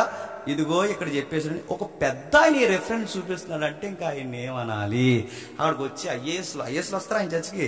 అక్కడ వచ్చి కలెక్టర్లు ఏమైపోతున్నారు, ఆ ఎస్పీలు ఏమైపోతున్నారు, ఆ డిఎస్పీలు ఏమైపోతున్నారు, ఆ డాక్టర్లు ఏమైపోతున్నారు, ఆ ఎంఆర్ఓలు ఏమైపోతున్నారు. నేను అడుగుతున్నాను, వాళ్ళు బిజీ షెడ్యూల్లో వాళ్ళ బైబిల్ ఎలా చదవరు? ఇలాంటి వాళ్ళు వచ్చినప్పుడు కనీసం హిస్టారికల్గా, జాగ్రఫికల్గా వాళ్ళకి ట్రూత్ అనేది ఏంటో నువ్వే చెప్పకపోతే ఈ సొసైటీకి ఎవరు చెబుతారు? అంటే జనాలకి ఏది చెప్పినా వినేస్తారు అనుకోవడం, పులిపేట మీద నిలబడి కుప్పు గంతులు వేయడం అంటారు అనరా? తెలిస్తే తెలుసు, ఏది పడితే తోసేసి చెప్పేస్తే ఎలా కుదురుతుంది? దేనికోసం చెప్తుంది? టెస్ట్ బేబీ కోసమా? దేనికోసం చెప్తుంది? సరోగసి కోసమా? కాదు. అది దేనికోసం చెప్తున్నాడు? క్రీస్తు శకం 70, క్రీస్తు శకం 70లో సుమారు జులై నెల అనుకుంటా, జులై 12 నాకు ఎప్పుడు గుర్తులేదు, ఈ నెల అనుకుంటా. క్రీస్తు శకం 70లో మొదటి శతాబ్దంలో 70వ సంవత్సరంలో అధికారికంగా దేవుడు ఏం జరగబోతుందో 30 సంవత్సరాల ముందే చెప్పిన ప్రవచనమే ఈ ప్రవచనం. అంటే యేసు ప్రభు వారిని తీసుకుని వెళ్ళిపోతున్నారు. ఆయన తీసుకుని వెళ్ళిపోతున్నప్పుడు యేసుక్రీస్తు ఇలా అంటారు, ఏమనంటే, అమ్మా నా కోసం ఏడకండి, క్షమించండి యెరూషలేము కుమార్తెలారా, నా కోసం ఏడకండి, మీకోసం మీ పిల్లల కోసం ఏడవండి, నా కోసం ఏడవద్దు. ఎందుకు? యెరూషలేము కుమార్తెలారని ఎందుకు అంటున్నారంటే, యెరూషలేములో 70లో ఒక విపత్తు జరగబోతుంది, అది పక్కా జరుగుద్ది. నేను చెబుతున్నాను, ఏ యెరూషలేమును చూసి అయితే మీరు మురిసిపోతున్నారో, ఏ యెరూషలేము చూసి అయితే జేజేలు కొడుతున్నారో, ఏ మందిరాన్ని చూసి అయితే మీరు మురిసిపోతున్నారో, అది ఖచ్చితంగా జరుగుద్ది. ఆ రోజు ఎంత ఘోరకలు జరుగుద్దంటే, ఈ రోజు నాకేస్తున్న సిలువను చూస్తే మీరు ఎంత బాధపడిపోతే, మీ పిల్లలను చూస్తుండగానే బండకేసి కొడతారు, మీ పిల్లలను చూస్తుండగానే వాళ్ళు నిలువెల్లా చీరేస్తారు, మీ పిల్లలు మీ ముందు చనిపోతారు. ఆ రోజు మీరు అనుకుంటారు, ఈ బిడ్డల సావు కళ్ళతో చూసే కన్నా బిడ్డల కనకుండా ఉన్న గొడ్రాలి పనే మంచిదనే రోజులు వస్తాయి. యెరూషలేములో ఇవి జరుగుతాయి, పక్కా జరుగుతాయి. ఇదిగో ఆ రోజు మీ పిల్లల చావును మీరు కల్లారా చూడాల్సి వస్తుంది. ఆ రోజు మీరు ఎవరి ధనిలను పొగుడుతారు తెలుసా? పాలియన స్థనములు ఎవరైతే ఆ తల్లుందో, కానీ గొడ్రాలు ఎవరైతే ఉందో ఆ గొడ్రాలే బెటర్. ఎందుకంటే వాళ్ళ పిల్లల సావు చూడట్లేదు, చేతులారా కనుక్కున్న పిల్లల సావు మా కళ్ళతో చూస్తున్న ఈ దరిద్రం చూసే కన్నా కొండల్లారా రండి, మెట్టల్లారా రండి, పర్వతాల్లారా రండి, వచ్చి మా మీద పడి మమ్మల్ని చంపేయండి అని మీరు ఆ రోజు సావును కోరుకుంటారు. మీరు నా సావును చూసి మీరు జాలి పడుతున్నారు, కానీ త్వరలోనే మీ సావు మీకు రెడీగా ఉంది అని ప్రవచనం చెప్పాడు. ఎవరికి? యెరూషలేముకి. ఎవరికి? యూదులకి. ఎప్పుడైతే ఆ ప్రవచనం చెప్పాడు అన్నట్టుగానే క్రీస్తు శకం 70లో జరిగిపోయింది. ఆ జరిగిపోయిన దెబ్బకి బాగా వినండి, మళ్ళీ ఇజ్రాయెల్ దేశం ప్రపంచానికి చెప్పండి చెదిరిపోయి. ఆ చెదిరిపోయిన వాళ్ళు పరిగెట్టారు. ఆ పరిగెట్టిన వాళ్ళు ఎక్కడి వరకు వచ్చారంటే మన గుంటూరు వరకు వచ్చారు. ఆ పరిగెట్టిన వాళ్ళు ఎక్కడ వచ్చారంటే నా దగ్గర రండి, మా బొమ్మూరు వచ్చారు, మీరు చూడండి కావాలంటే. ఆ పరిగెట్టిన వాళ్ళు ఎక్కడికి వచ్చారంటే మీరు చూడండి, మేము మణిపూర్ వెళ్ళాం. మణిపూరు ఈశాన్య రాష్ట్రాలు ఏవైతున్నా అక్కడ కూడా సమాజ మందిరం ఉంది. ఎక్కడెక్కడ చూడండి, అక్కడక్కడ యూదులందరూ ఎక్కడి వరకు చెదిరిపోయి వచ్చేస్తారు. ఈ యూదులందరూ చెదిరిపోయిన వాళ్ళు మళ్ళీ వీళ్ళు ఫామ్ అయ్యారు. ఎప్పుడు ఫామ్ అయ్యారంటే 1945 మే 14న మళ్ళీ వీళ్ళు సమకూడారు. సమకూడడం కాదు, దేవుడు సమకూర్చాడు. ఎందుకు? వీళ్ళ మీద ఆయనకి ఫోకస్ ఉంది, ఎంతో కొంత ఉంది. ఇజ్రాయెల్కి సపోర్ట్ చేస్తున్నామని కాదు, కానీ ఈ ఇజ్రాయెల్ దేశానికి ఎంతో కొంత ఆయన వాళ్ళ రక్షణ కొరకు ఎదురు చూస్తున్నాడు. వాళ్ళు లేకపోతే ఈరోజు మనకి చెప్పండి రక్షణ లేదు. వాళ్ళు ముట్టు పక్కకు తిప్పి కోపగించారు కనుక వాళ్ళ తృణీకరించిన రక్షణ అన్ని జనులకి వరమైపోయి, మనం ఏం చేస్తామంటే వాళ్ళు తృణీకరించిన వరాన్ని మనం పొందుకుని వాళ్ళ మీద మేసాలు ఇస్తున్నాం. ఏమని? గ్రేట్ పీపుల్స్ అంటున్నాం. వాళ్ళు ఏమంటారు? మీరు గ్రేట్ పీపుల్స్ కాదు, మీరు జెంటైల్స్ అంటే వాళ్ళ దృష్టిలో అన్యులు, మీరు నీచులు అని. మనం ఏమంటున్నాం అంటే, లేదు లేదు మేము జెంటైల్స్ కాదు, ఇప్పుడు బిబ్లికల్ గా మీరే జెంటైల్స్, ఇప్పుడు మేము ఎవరంటే సన్ ఆఫ్ అబ్రహాం అని మనం చెప్పుకుంటున్నాం. ఎవరికి వాళ్ళే క్లైమ్ చేసుకుంటున్నారు. ఈ టైంలో 48 వరకు సుమారు చెదిరిపోయారు, మళ్ళీ వీళ్ళు ఫామ్ అయ్యారు. అప్పుడు నిర్ణయించుకున్నారు, ఎందుకంటే వీళ్ళకి ఎంతో కొంత దేవుడి సపోర్ట్ ఉంది. అంచె దినాలు వచ్చే సమయానికి కొన్ని ప్రవచనాలు ఉన్నాయి. ఇజ్రాయెల్ని దేవుడు ఏం చేస్తాడట? పోగు చేస్తాడు. ఉందా లేదా? అంచె దినాలు వచ్చే సమయానికి ఇజ్రాయెల్ని పోగు చేస్తాడు. ఇప్పుడు ఏ దినాలండి ఇవి? అంచె దినాలు కదా, అంచె దినాలకి ఇప్పుడు ఎప్పుడు అంచె దినాలు అప్పుడు స్టార్ట్ అయ్యాయి. అంచె దినాలకి అయినప్పుడు. అందుకే వాళ్ళు అనుకుంటే ఫామ్ అయిపోలేదు, వాళ్ళు అనుకుంటే నిలబడిపోలేదు, వాళ్ళు అనుకుంటే ఏమి చేయలేరు. మచ్చుకు 2 రెఫరెన్స్ ఇస్తాను, ఒకసారి చూడండి. 147వ కీర్తన చూడండి ఒకసారి. 147వ కీర్తన 2వ వచనం. 147వ కీర్తన 2వ వచనం. యెహోవాయే యెరూషలేమును కట్టువాడు. ఏంటట? యెహోవాయే ఇశ్రాయేలుని కట్టువాడు, చెదిరిన ఇశ్రాయేలుని పోగు చేయవాడు. చెప్పండి, ఆయనే. చెదిరిపోయిన ఇశ్రాయేలుని పోగు చేస్తాంటే ఈ మాట రాసే సమయానికి అప్పుడు బబులోను సామ్రాజ్యంలో ఉన్నారు. ఈ మాట రాసే సమయానికి వెళ్ళబోతున్నారు, జరగబోతున్నది. సొలొమోను కీర్తన అది. ఈ కీర్తన నెరవేరింది. ఆ నెరవేర్పు ఇప్పటికే చెప్పండి కొనసాగిస్తున్నారు. మరొక రిఫరెన్స్ చూడండి. 127వ కీర్తన మొదటి వచనం. 127వ కీర్తన మొదటి వచనం. యెహోవా ఇల్లు కట్టించిన ఎడల దాన్ని కట్టివారి ప్రయాసం వ్యర్థమే, యెహోవా పట్టణమును కాపాడని ఎడల దాన్ని కావల కాయవారు మేలుకొని ఉండుట వ్యర్థమే. ఈ పట్టణం మీరు ఏ పట్టణాలు అనుకోకండి, ఒకవేళ పెట్టుకోండి. ఈ పట్నం అక్షరాలుగా ఆ రైటర్ హాదర్ ఎవరైతే ఉన్నాడో ఆ పట్నం, ఆయన ఉద్దేశం ఆ పట్నం ఏంటో తెలుసా? యెరూషలేము. యెహోవా పట్నము కాపాడిన ఆ పట్నమున కావల కాయవారు మేలుకొని ఉండుట వ్యర్థమే. మా దగ్గర ఏవో మిసైల్స్ ఉన్నాయి, వాళ్ళ దగ్గర ఏదో చెప్తారండి, సరే గుర్తురాట్లేదు. మిసైల్స్ అంటే వాళ్ళు ఎవడైతే ర్యాకెట్ వేసాడో అది ఇంకా ఇలా పడకుండానే ఈడి మిసైల్ ఐరన్ డోమ్, ఈ ఐరన్ డోమ్తో అవి ఇంకా గాల్లో ఉండగానే కాల్ చేస్తాను. అడుగుతున్నాను, అంత నాలెడ్జ్ వాళ్ళకి ఎలా వచ్చిందండి? టీవీ నైట్ చెప్పాడుగా, ఎలా వచ్చింది? సైన్స్ కనిపెట్టింది వాళ్ళు, రకరకాల కోడ్స్ కనిపెట్టింది వాళ్ళు, ఐన్స్టీన్ వాళ్ళు, నజరేయుడైన యేసు వాళ్ళకి సంబంధించిన వాడు. ఒక్కటి కాదు, రెండు కాదు, వాళ్ళు డైరెక్ట్ గా అయినా ఇండైరెక్ట్ గా అయినా ఒక మాట అన్నారు, ప్రపంచాన్ని పరిపాలిస్తున్నది ఎవరు చెప్పండి? సైన్స్ లో గాని, పాలిటిక్స్ లో గాని, వ్యవసాయ శాస్త్రంలో గాని మీరు ఎక్కడ చూడండి, ఏ రణరంగంలో అయినా వాళ్ళ హస్తం లేకుండా ఉండదు. మొన్న కరోనా కనిపెట్టిన దానికి కూడా, ఆ కరోనా ఇరుడు కనిపెట్టింది కూడా మొదట అడిగేసింది ఎవరు చెప్పండి? ఏదన్నా మీరు చూడండి, వాళ్ళ ప్రస్తావన లేకుండా ఉండదు.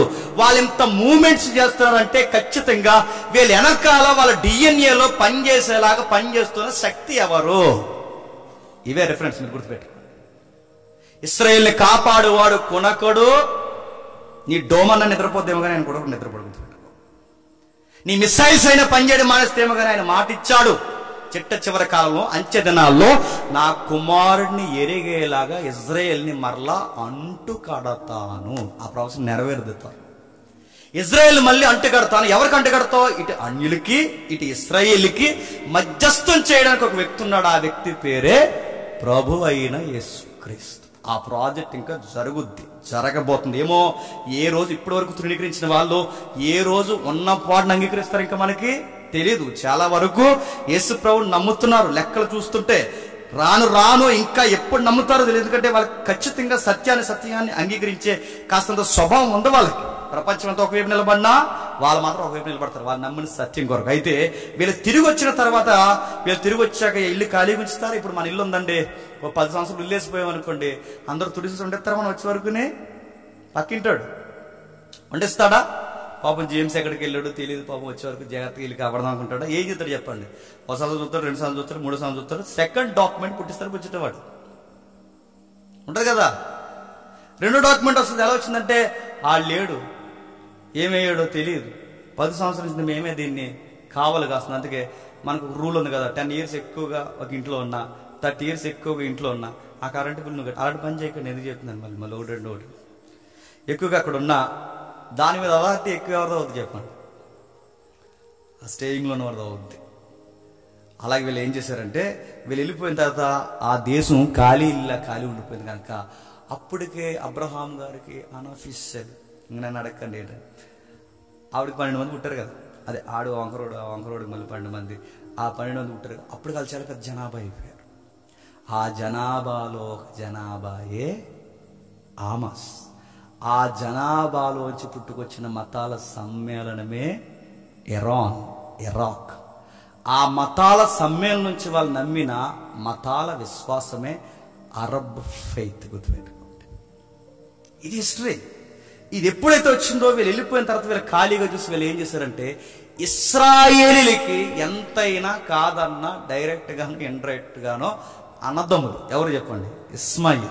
వీళ్ళు ఏం చేశారంటే, ఈ తమ్ముళ్ళు లేని టైం చూసి వీళ్ళు సరిగ్గా ఆ కొంప మీదకి, చెప్పండి కొంప అంటే ఇజ్రాయేల్ దేశం, ఆ దేశం మీద ఆక్యుపై చేసి మాదంటే క్రీస్తు శకం 500. మీరు గుర్తుపెట్టుకోండి మంచిది. గుర్తుపెట్టుకోకపోతే ఇంకా మంచిది మీ ఆరోగ్యాన్ని.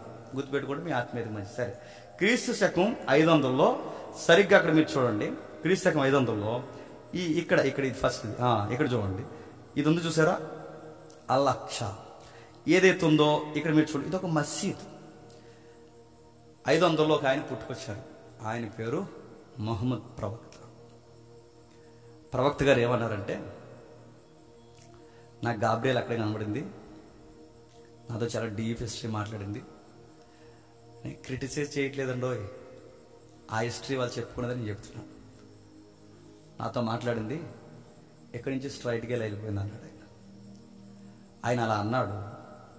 తర్వాత వీళ్ళు విన్నారు, వచ్చారు, కట్టారు. ఈ లోపల వీళ్ళు తిరిగి వచ్చారు, ఏంట్రా కట్టారు అన్నారు. మసీద్ అన్నారు. అలా ఎలా కట్టేస్తారా అన్నారు. గాబ్రియల్ అన్నారు. మొత్తం స్టోరీ మారిపోయింది. సొలొమోన్ లేడు, అడిగేవాళ్ళు లేరు, నాయకులు లేరు, దైవజనులు లేరు, యాజకులు లేరు. అక్కడే కట్టేశారా? పట్టుకెళ్ళి ఏకంగా గర్భగుడిని కట్టినట్టు కట్టేశారు. చూడండి, అది సొలొమోను మందిరం కాదు, అది కూడా మసీదే.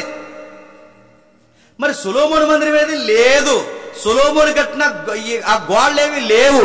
మరి ఏమున్నాయంటే హిజ్కియా ఉన్నాడుగా, హిజ్కియా, ఆ హిజ్కియా కట్టించిన సెకండ్ కట్టించాడు కదా, ఆ రెండోసారి కట్టించిన గోడలు ఉంటాయే, ఆ గోడలు బోడు గోడలు మిగిలాయి. ఆ గోడలకి తూర్పు వాళ్ళు ఏదో ఉంటుంది, నాకు సరిగ్గా గుర్తులేదు. ఆ వాళ్ళ దగ్గరికి వెళ్ళి ప్రార్థనా గోడ అంటారు. ఆ గోడలో ప్రార్థన చేసి సీటీలు ఎడుతుంటారు. మీరు చూసారు సీటీలు? మన క్రైస్తవులు కూడా ఎడతారు. అక్కడికి వెళ్ళి ఎప్పుడు పాస్పోర్ట్ అవుతుందా, నేను వెళ్ళి సీట్ ఎడదాం అనుకుంటా, నా పాస్పోర్ట్ ఆగిపోయింది. సరే, ఎప్పుడైతే చూడండి ఆ గోడ ఒకటి ఉందా మిగిలింది. మరి మిగిలింది అది హిస్టరీలో మొత్తం తుడిచేశారు, తుడిచిపెట్టేశారు. ఎప్పుడైతే ఇది పోయింది, ఈ పోయిన తర్వాత ఇజ్రాయెల్ మళ్ళీ 1948 మే 14వ తారీఖున వాళ్ళొక రాజ్యంగా కోట కట్టుకుని వాళ్ళొక నిర్ణయానికి వచ్చారు. ఏమన్నారంటే, చావో రేవో, ఎప్పటి వరకు మన జాతి మీదకి ప్రతి ఒక్కడు ఎగిరాడు. దేశం మంది, కష్టం మంది, డైలాగ్ రకరకాల మనది, అన్నీ మనది. మన ప్రాణం మన జాతి వైరం కోసం ఎంత ఎత్తుకైనా ఎదగాలి.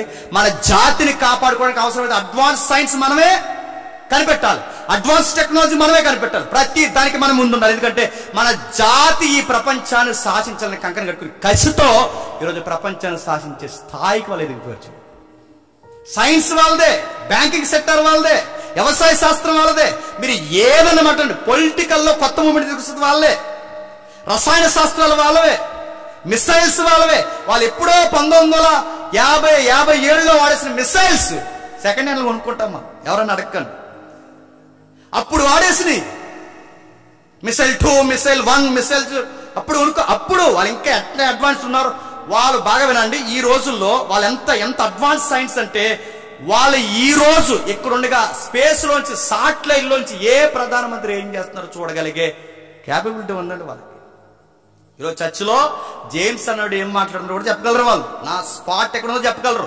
అక్కడ మీట్ నొక్కితే ఇక్కడ నా కింద ఎప్పుడు వెళ్ళిపోతే కూడా తెలియదు. అలాంటి టెక్నాలజీ ఉందా? మనం చంపేశారుగా ఆ హమాస్ గారి నాయకుని ఎలా చంపేశారు? అంత లోపలికి ఆ ఇంటీరియర్ ఏరియాకి, అది సీక్రెట్ రూమ్స్ ఏవెత్తున్నావో ఆ బఫర్ జోన్ లో కూడా వెళ్ళి ఆయన ఎలా చంపేశారంటే, ఎలా చంపేశారు చెప్పిన, వాకిటాకీలు ఉంటాయి కదా, వాకిటాకీలు, ఆ వాకిటాకీని ఎలా యాక్ట్ చేశారు? వాకిటాకీని ఎవడైనా యాక్ట్ చేస్తాడండి? అలా యాక్ట్ చేస్తారు. మొబైల్ హ్యాకింగ్ చేశారు అనుకోవచ్చు, వాకిటాకీని యాక్ట్ చేయడమే కాదు, దాన్ని పేలిపోయేలాగా దానిలోకి ఆ యొక్క మిసైల్స్ ఎలా పంపితే అదొక విచిత్రం అండి వాళ్ళంతా ఆపరేషన్. మళ్ళీ చెప్తున్నాను, చంపింది వాళ్ళే అని తెలుస్తుంది, చంపింది వాళ్ళే అని తెలుస్తుంది, కానీ నో ఎవిడెన్స్. ఏ ఎవిడెన్స్ ఉంటుంది మీరు చూడండి. ఇది ఇజ్రాయెల్ పని అంటారు అందరూ, ఒక్క ఎవిడెన్స్ ఉంది. వచ్చినాడు ఎవడో కూడా తెలియదు, ఆడ ఏవి జోయిన్ చేస్తున్నాడు కూడా తెలియదు, ఆడ ఇక్కడ ఉన్నాడు కూడా తెలియదు. ఇవన్నీ వీళ్ళ కంకణం కట్టుకున్నారు. మోసే దగ్గర నుంచి కొన్ని నేర్చుకున్నారు, యెహోషువ దగ్గర నుంచి కొన్ని నేర్చుకుని వాళ్ళ కంకణం కట్టుకున్నారు. ఎప్పటికైనా ఒక నిర్ణయానికి వచ్చారు, 3వ మందిరాన్ని కట్టాలి. మొదటి మందిరం సొలొమోను కట్టాడు, 2వ మందిరాన్ని చెప్పండి జెరుబ్బాబెలు అయ్యాములో, నెహెమ్యా, ఎజ్రా అయ్యాములో కన్స్ట్రక్షన్ జరిగింది. ఆ పడిపోయిన గోడల్ని, ఆ 2వ దాన్ని మళ్ళీ 4600 పునర్నిర్మాణం చేసింది మహాయేరోదు.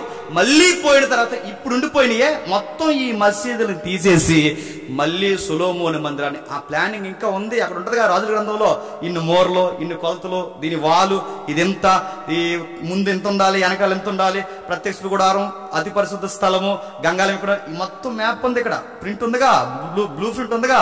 ఈ ప్రింట్ ని జాగ్రత్తగా డిజైన్ చేసి ఆ పక్కా ప్లానింగ్ ఉంది, మెటీరియల్ ఉంది, అన్ని ఉన్నాయి. 1 night లో కట్టేసేంత సైన్స్ ఉంది, కట్టడానికి రెడీ అయిపోతుంది. ఇప్పుడు గొడవలన్నీ దేనికంటే చెప్పండి, ప్రపంచ గొడవలన్నీ తిప్పి దేనిగా చెప్పనా? నువ్వు జీగా చదువుకుంటావో, నువ్వు కరెంట్ అఫైర్ చదువుకుంటావో, నువ్వు కాంపిటేటివ్ ఫీల్డ్ ఉంటావు, నువ్వు ఏదైనా చదువుకో, నువ్వు బైబిల్ హిస్టరీని దాటి ఏది చదవలేవు. రాసి పెట్టుకో, నువ్వు బైబిల్ హిస్టరీని దాటి ఏది చదవలేవు. ఇప్పుడు ప్రపంచ పొలిటికల్ సైన్స్ దేని మీద నడుస్తుంది తెలుసా? సొలొమోన్ టెంపుల్ కోసం ప్రపంచం కొట్టుకుంటుందంటే ఏమనాలి? దట్ ఈస్ బైబిల్ అన్నారు, గుర్తుపెట్టుకో. బైబిల్ హిస్టరీ అది, బైబిల్ చరిత్రను ఎవరు కాదని లేరు. ఇప్పుడు ఇది నిర్మాణానికి సిద్ధపడిపోయారు. ఈ నిర్మాణం చేస్తున్నప్పుడు ఇప్పుడు వేల మీదకి తిరగబడింది ఎవరంటే ఇస్లాం దేశాలను పక్కొచ్చి, ఆ ఇస్లాం దేశాల్లో ఒక ఇస్లాం దేశమే ఇరాన్. ఇరాన్ అనగానే మన అందాల రాణి మనకు గుర్తురావు. బైబిల్లో మన అందాల రాణి ఎవరు చెప్పండి?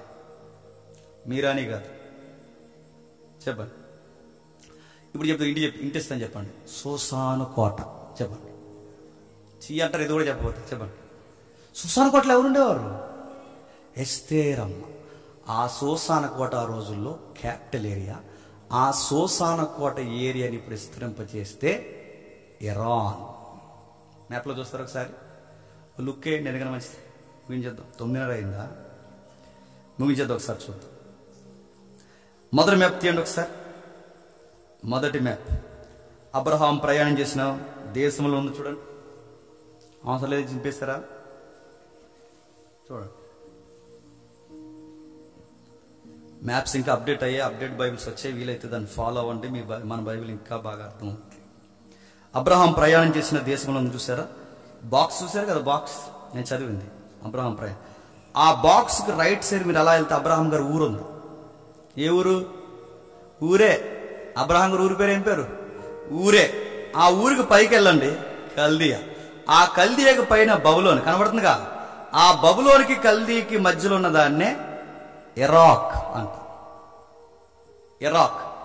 ఆ ఇరాక్ సద్దాం హుస్సేన్ గారి చరిత్ర అంత ఉంది కదా, ఇక్కడదే.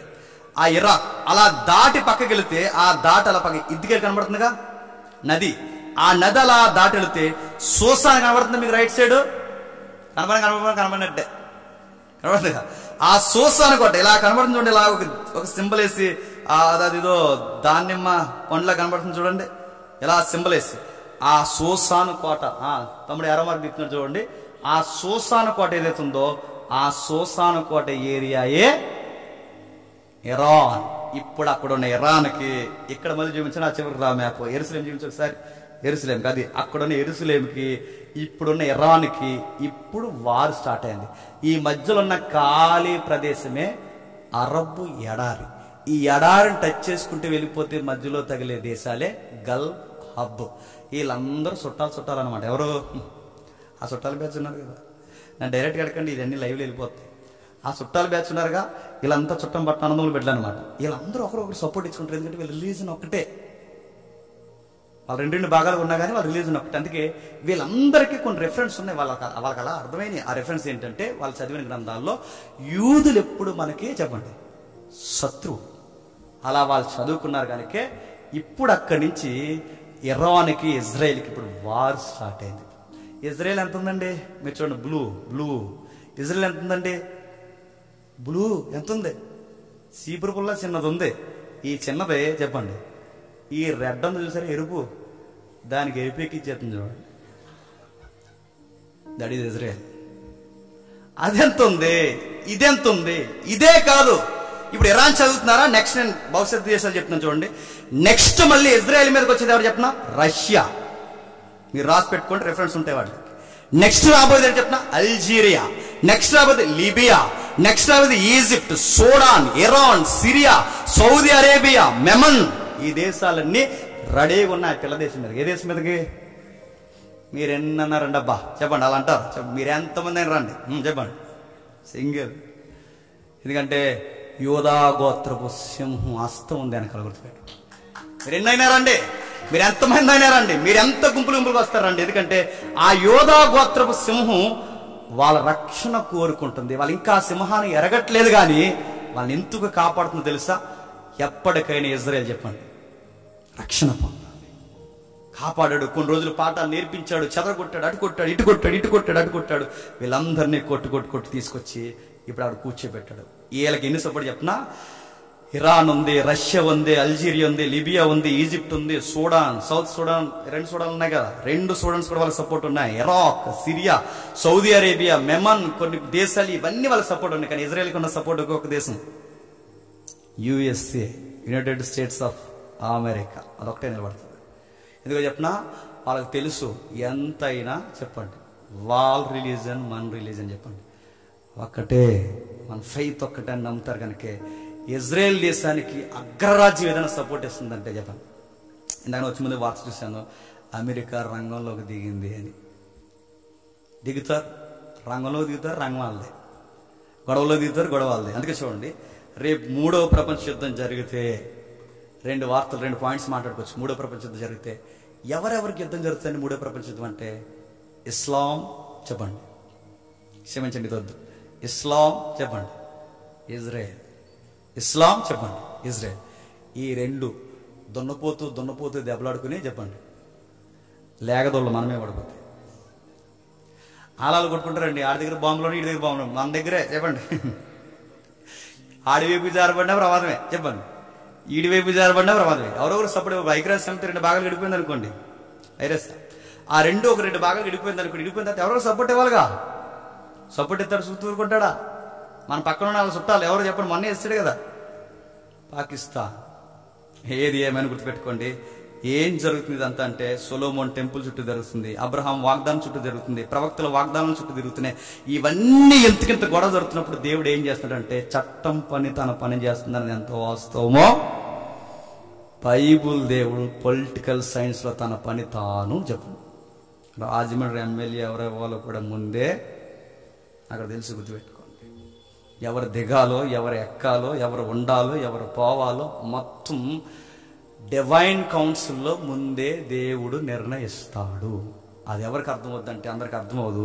దేవుని లేఖనాలు వెలుగులో చూసిన వాళ్ళకి మాత్రమే ప్రపంచం ఏ మూమెంట్స్లో ఉందో చెప్పండి అర్థమవుద్ది. 1-2 రిఫరెన్స్ చూసి మనం ముగిద్దాం. యోహాను సువార్త 11వ అధ్యాయం.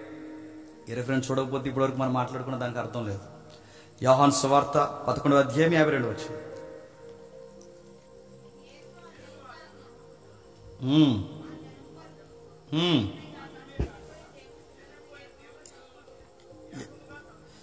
చెదిరిపోయిన దేవుని పిల్లల్ని ఏకముగా సమకూర్చుటకును. ఇక్కడ ఒక విషయం జరుగుతుంది చూడండి, 40 వచనంలో. కాబట్టి ప్రధాన యాజకులు, పరిచయులు మహాసభకు సమకూర్చి మనం ఏమి చేయుచున్నాము, ఈ మనుష్యుని అనేకమైన సూచక్రియలు చేయుచున్నాడే, మనం ఆయన ఎలాగూ చూస్తూ ఊరుకునేలా అందరూ ఆయన యందు విశ్వాసం ఉంచెదరు. అప్పుడు రోమీలు వచ్చి మన స్థలముల మీద మన జనములను ఆక్రమించుకుంటారని చెప్పుకుందరు. ఒక ఇంటర్నల్ మీటింగ్ జరుగుతుంది. ఎవరికి? పరిచయులకి, శాస్త్రులకి, పెద్దలకి. ఎవరికి జరుగుతుంది మీటింగ్? ప్రభు అయిన యేసుక్రీస్తు వారికి వచ్చి. ఎందుకు?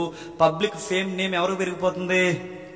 మనం ఇలా వదిలేస్తే రేపు పొద్దున మన ఇల్లు టెంకులు వేసుకుని తిరిగినా మనకి ఎవడో 100 వచనాలు చెప్పడు, మనల్ని ఎవడో పట్టించుకోడు, మన మేకపోతే గాంభీర్యం పూర్తిగా తగ్గిపోద్ది. చివరికి పబ్లిక్ అంతా ఇటువైపు తిరిగితే సెంట్రల్ గవర్నమెంట్కి అందుతుంది వార్త ఏంటంటే అక్కడ ఏదో మూవ్మెంట్ స్టార్ట్ అవుతుంది, గవర్నమెంట్కి వ్యతిరేకంగా ఇంకో గవర్నమెంట్ ఏదో ఫామ్ అవుతుందని అనుకుంటారు. తర్వాత ఆ రామ ప్రభుత్వం వచ్చి మనమే పడిపోతుందని ఈ పెద్దలు మేకపోతే గాంభీర్యం కలిగిన అందరూ ఇంటర్నల్ మీటింగ్ పెట్టుకుని మాట్లాడుకుంటున్నారు.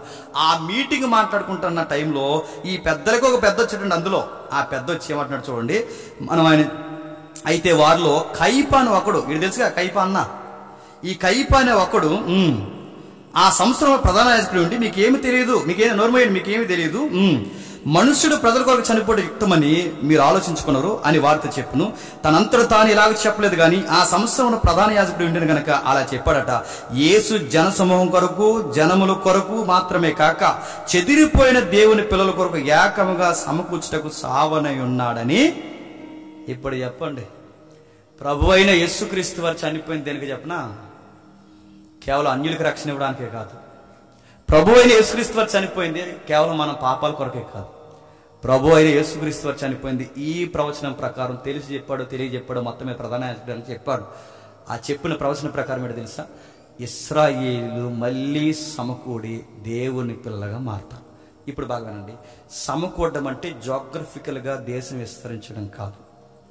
దేవుడు తన ప్రవచనం చాలా డీప్గా చెప్పాడు. ఏమనంటే ఎలా సమకూరుతారంటే సంఘముగా ఫామ్ అవుతారు. ఎలా ఫామ్ అవుతారు?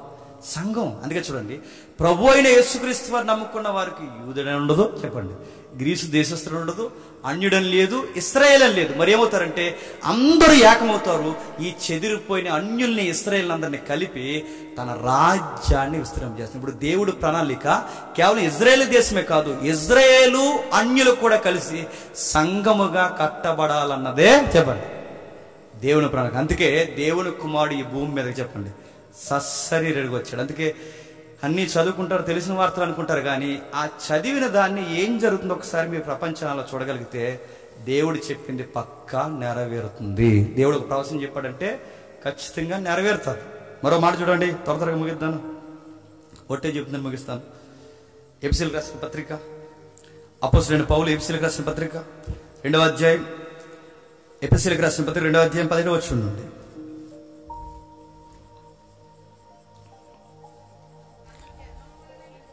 మనం జన్మ వలన యూదులమే గాని అన్యజనుల్లో చేరిన పాపులము కాము, యేసుక్రీస్తు నందలి విశ్వాసం వల్లనే గాని నీతిమంతులుగా తీర్చబడినని మనము ధర్మశాస్త్ర సంబంధమైన క్రియల మూలముగా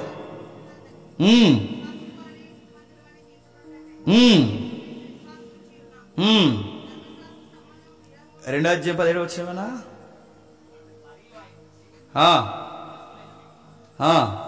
మరి ఆయన వచ్చు దూరస్తులైన మీకు. ఇక్కడ దూరస్తులు అంటే ఎవరు? ఇశ్రాయేలు, క్షమించండి, అన్యజనులు. సమీపస్తులైన వారంటే ఎవరు? ఇశ్రాయేలు. వారికి నీ సమాధాన సువార్త ప్రకటించును. ఆయన ద్వారానే మనము ఉభయమును, అంటే ఉభయం అంటే ఎవరు? అన్యులు, ఇశ్రాయేలు, ఒక్క ఆత్మయందు తండ్రి సన్నిధికి చేరగలిగి ఉన్నాము. కాబట్టి మీరిక మీదట పరజనులను పరదేశంలో ఉండక పరిస్థితులతో ఏకపట్నమును దేవుని ఇంటివారై ఉన్నాడు.